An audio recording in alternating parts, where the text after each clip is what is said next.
नमस्कार सर्व सभासदांच्या माहितीसाठी मजासवाडी सर्वोदय नगर पुनर्विकास प्रक्रियेबद्दलचा आढावा देण्यासाठी आपण हा व्हिडिओ बनवत आहोत.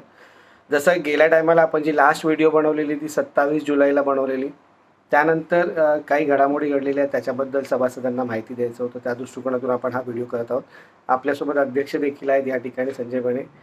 तर सर्वात प्रथम ॲक्मे जे आपले आज इथे RP बसले त्यांच्या माध्यमातून म्हाडाला स्टॉप वर्क विड्रॉ करण्यासाठी त्यांनी एक पत्रव्यवहार केला. त्याच्यात आपल्याला देखील CC केलेलं आहे. तर बने साहेब त्याच्यावर थोडंसं लोकांना माहिती द्या. जे आता ॲक्मे रिॲलिटीचे RP आहेत सुबोध कुमार अग्रवाल यांनी म्हाडाला एक पत्र लिहिलं आहे आणि ज्याच्यामध्ये त्यांनी म्हटलं आहे की जी म्हाडाने स्टॉप वर्क केलेली या प्रकल्पावरती स्टॉप वर्क केलेली आहे ती त्यांनी विड्रॉ करावी. त्याच्यामध्ये त्यांनी सांगितलं की या NCLT प्रक्रियेमध्ये 14 नवीन विकासक त्यांनी त्याच्यामध्ये पार्टिसिपेट केलेलं आहे आणि ती प्रक्रिया चालू आहे आणि त्यामुळे त्यांना विश्वास देण्यासाठी ही जी स्टॉप वर्क नोटीस आहे ती विड्रॉ करावी असं त्यांनी त्याच्याकडे मागणी केली होती. त्याला आपण ऑब्जेक्शन घेतलेलं आहे आणि म्हाडाला पत्र लिहिलेलं आहे की हा जो प्रकल्प आहे या प्रकल्पाचे विकासक आम्ही टर्मिनेट केलेला आहे आणि ती गोष्ट माननीय उच्च न्यायालयात न्यायप्रविष्ट आहे. विकासकांचे सर्व अधिकार आहेत, डेव्हलपमेंट राईट्स असतील, ते जोपर्यंत हायकोर्टाचा निर्णय येत नाही तोपर्यंत ते त्यांना मिळू शकत नाहीत, कारण त्यांना आम्ही तो करार जो आहे टर्मिनेट केलेला. अशा प्रकारचं कायदेशीर सल्लागारांच्या सल्ल्याने एक आपण पत्र म्हाडाला दिलेलं आहे. त्याची कॉपी RPना दिलेलं आहे आणि इतर विकासक आणि म्हाडाच्या इतर संबंधित खात्यांना सुद्धा त्याचं पत्र आपण दिलेलं आहे.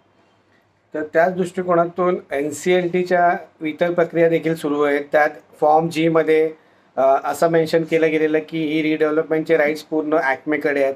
त्याला आपण सुरुवातीलाच ऑब्जेक्ट केलेलं आणि त्या दृष्टिकोनातून आपण NCLT कोर्टात देखील आपण पुढे गेलेलो आहोत आणि त्याबद्दल 7 ऑगस्टला आपली एक हिअरिंग होती. तर त्याबद्दल देखील लोकांना सांगा. काय झालं होतं, RPने ते हा जो प्रकल्प आहे हा संपूर्ण ॲक्मेची मालमत्ता किंवा ॲसेट्स आहेत असं त्या फॉर्ममध्ये पब्लिश केलं होतं. त्याला आपण ऑब्जेक्शन घेतलं आणि त्या दृष्टीने माननीय NCLT न्यायालयामध्ये आपण त्याला आव्हान दिलं की पुन्हा आपण तेच म्हणतोय की आम्ही या विकासकांना टर्मिनेट केलेलं किंवा जो करारनामा आहे तो रद्द केलेला आहे. त्यामुळे ना त्यांच्याकडे ही मालमत्ता आहे ना त्यांच्याकडे डेव्हलपमेंटचे राईट्स आहेत. जोपर्यंत माननीय उच्च न्यायालयाचा जोपर्यंत निर्णय येत नाहीत तोपर्यंत त्यांच्याकडे कोणतेही अधिकार नाहीत. त्यामुळे येणारे विकासकांना सुद्धा ही गोष्ट क्लिअरली माहिती असायला पाहिजे की संपूर्ण मालमत्ता जी आहे ती आज न्यायप्रविष्ट आहे, हा विषय न्यायप्रविष्ट आहे आणि त्या पद्धतीने त्यांना त्यांचे जे काही प्लॅन्स देतील, प्रपोजल देतील तर त्या दृष्टिकोनातून देतील. यासाठी आपण त्यांना आव्हान दिलेलं होतं आणि त्याची हिअरिंग परवाच्या दिवशी 7 ऑगस्टला NCLT न्यायालयामध्ये झाली. आपले काउन्सिल, आपले NCLT पाहणारे वकील त्या ठिकाणी उपस्थित होते. JP इन्फ्राच्या वतीने काउन्सिल आणि ॲक्मे रिॲलिटीज म्हणजे RPच्या वतीने त्यांचे काउन्सिल होते. पहिलीच सुनावणी असल्यामुळे त्यांचा प्रयत्न होता की आर्ग्युमेंट न होता, युक्तिवाद न होता त्यांना तारीख मिळावी, पण आमच्या काउन्सिलने ती बाब लावून धरली.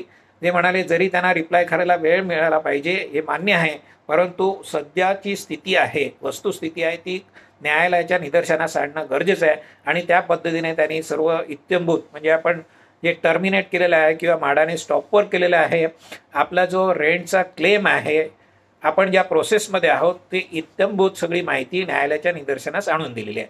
आणि आता पुढील सुनावणी 1 आठवड्याचा कालावधी त्यांना रिप्लाय फाईल करण्यासाठी दिलेला आहे आणि त्याच्यानंतर ही सुनावणी 22 ऑगस्टला तातडीने होणार आहे अशी आपल्याला माहिती आहे. आपल्याला माहिती देऊ इच्छितो. मला वाटतं त्याच याच्यात त्यांनी UI प्रोसेसबद्दल देखील माहिती दिली. जज समोर स्वतः त्यांनी सांगितलं की आता नवीन विकासक आलेले आहे, हा प्रोजेक्ट होऊ शकतो, तर तुम्ही देखील समजून घ्या अशा पद्धतीने त्यांनी. हो नक्कीच. त्यांनी त्या 14 म्हणजे पूर्वी जे 17 किंवा 18 विकासक ज्यांनी प्रपोजल दिली होती त्यामधून सॉर्ट केलेले 14 विकासक या प्रक्रियेमध्ये असल्याचं माननीय न्यायालयाला त्यांनी सबमिट केलेलं आहे. त्या विकासकांची नावं दिली आणि त्यांच्या म्हणण्याप्रमाणे 17 ऑगस्टला ते त्यांचे विकासक प्लॅन्स RPना सबमिट करणार आहेत आणि तातडीने त्यांची 18 तारखेला COC म्हणजे कमिटी ऑफ क्रेडिटर्स त्यांची मीटिंग होईल आणि या प्लॅनबद्दल त्यांचा त्या दिवशी निर्णय होईल. त्या अनुषंगाने आपली 22 तारखेला जी हिअरिंग आहे त्या हिअरिंगमध्ये बऱ्याचशा गोष्टी त्यांच्या वतीने स्पष्ट होतील अशी अपेक्षा आहे. त्याच प्रकारे क्लेम्सबद्दलचं वारंवार म्हटलं, आपण वारंवार आरपी सोबत आहोत, मेली चाललेली आहे, त्यांना पत्रव्यवहार चाललेले आहे, पण कुठेतरी एक आनंदाची गोष्ट आहे की कुठेतरी त्यांनी पहिल्यांदा एक्सेप्ट केलं की तुमचं क्लेम मी ते कन्सिडर करतो करून. येस येस, खरंच ही जमेची बाजू आहे आणि आपल्या वकिलांनी सुद्धा म्हटलं हे पॉझिटिव्ह साईन आहे. आपण जो आपला रेंट आणि इतर मेंटेनन्स किंवा कॉर्पस फंड हा आपला क्लेम आपण त्यांना सादर केला होता, आपण वैयक्तिक न करता त्यांचं म्हणणं होतं की वैयक्तिक क्लेम आले पाहिजे, जेणेकरून त्याच्यामध्ये बऱ्याच अडचणी निर्माण झाल्या असत्या. आम्ही म्हणजे ठाम राहिलो आणि मी सोसायटीच्या वतीने क्लेम टाकले आणि ते क्लेम काही अंशी बऱ्याचशा प्रमाणामध्ये त्यांनी मान्य केलेले आहेत. मुळात त्यांनी तो कुठल्या फॉर्ममध्ये असायला तो सुद्धा डिस्प्यूट केला होता, पण आपण त्या वकिलांतर्फे त्यांना पत्र दिल्यानंतर हे क्लेम प्रायमा फेसी त्यांनी मान्य केलेले आहेत. होय, त्याच्यामध्ये काही थोडंशी कमी जास्त केलेलं आहे, त्याचं स्पष्टीकरण आपल्याला वकिलांच्या तर्फे द्यायला लागेल. पण सर्वात महत्त्वाचं की रेंट आणि इतर गोष्टी ते मान्य करणार नाहीत असा काही लोकांचा गैरसमज होता, ते सर्व या पत्रामुळे त्यांनी प्रायमा फेसी ते ॲक्सेप्ट केलेलं आहे. फायनल व्हायला वेळ लागेल, ते आपण एक त्यांच्याकडे मुदत घेऊ, एक 8-10 दिवसामध्ये त्यांना क्लॅरिफाय करायला लागेल जो बाकीचा विषय आहेत ते, पण ते क्लेम मान्य झालेले आहेत एवढं आपल्याला या दिवशी सांगता येईल. आणि त्याच दृष्टिकोनातून आपण त्याच दिवशी जेव्हा NCLTची ऑर्डर म्हणजे NCLTची हिअरिंग झाल्यानंतर आपण ठरवलं की आपण लोकांमध्ये एक SGM घेऊन लोकांना माहिती देऊ, आणि मला वाटतं त्याच दिवशी आपण एक 7 ऑगस्टला आपण पंत फाउंडेशन ऑलरेडी बुक केलेलं आहे. आपल्या मागच्या मॅनेजमेंट कमिटीमध्ये आपण तो निर्णय घेतला की आपण मागची SGM आपली 14 मार्चला झाली होती, त्याच्यानंतर 2-3 महिन्याचा कालावधी गेला, त्यामध्ये आपण व्हिडिओ मार्फत किंवा मेसेज लोकांना देत होतो. आपली AGM व्हायला कालावधी आहे, तत्पूर्वी आपण एखादी SGM घ्यावी असं आपलं मत होतं. जरा आपल्या त्याचा पंत फाउंडेशनचं पण इश्यू होता, त्यांची शेड वगैरे नव्हती, मला वाटतं आता ती झाल्यामुळे आपण तो हॉल 25 ऑगस्टला बुक केलेला आहे आणि त्या दिवशी आपण SGM करतोय. 25 तारखेला SGM करण्याचं कारण हे की ही जी NCLTची हिअरिंग आहे ती 22 तारखेला आहे, 17 तारखेला विकासक त्यांच्या वतीने प्लॅन देणार आहेत, 18 तारखेला त्यांच्याकडून COCची मीटिंग होणार आहे. म्हणजे या कालावधीमध्ये बऱ्याच काही घडामोडी होतील अशी अपेक्षा आहे आणि 25 तारखेला काहीतरी लोकांना सांगण्यासाठी आपल्याकडे असेल, त्या दृष्टीने आपण ही SGM केलेली आहे.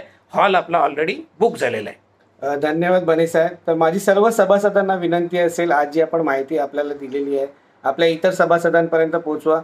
ज्यांना कोणाला काही शंका असतील ते ऑफिसमध्ये येऊ शकतात संध्याकाळच्या वेळेत आणि आपण ती माहिती अजून स्पष्टपणे समजून घेऊ शकता. तुमची काही शंका असेल तर तुम्ही नक्कीच येऊन भेटा आणि कोणत्याही अफवांवर विश्वास ठेवू नका, ही एक प्रामाणिक विनंती आमच्याकडून राहील. अजून एक, मागच्याच आठवड्यामध्ये आपण जे विकासकांवरती FIR केलेली होती त्याची सुद्धा सुनावणी झाली आणि आता 27 ऑगस्टला आर्ग्युमेंट आहे किंवा युक्तिवाद होणार आहे, हेही आपल्याला अपडेट देतो. ठीक आहे, धन्यवाद. धन्यवाद.